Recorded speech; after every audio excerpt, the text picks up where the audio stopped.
Hello friends, welcome to my channel. In 1 minute, one question answer series. Our today's question is: you are performing MT, that is magnetic particle test on a HAZ.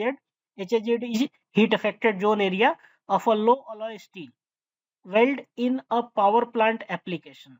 The surface cleaning indicates residual mill scale roughly 0.2 mm thick. The quality engineer should. So you are doing magnetic particle test and you observe that there is residual mill scale. Mill scale is there on the area where you have to do the magnetic particle test. What will you do? Option 1 is proceed. As long as indications are not found, the test is valid.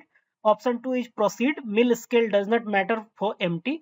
Option 3 is stop and instruct to remove mill scale fully before MT.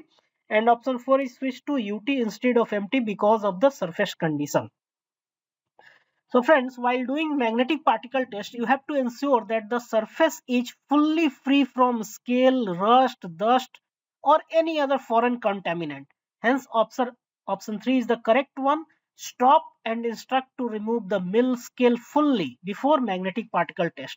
You have to stop the empty magnetic particle test. You have to ensure that the entire area has been cleaned, the mill scale has been removed, it is free from any dust, foreign contaminants or anything.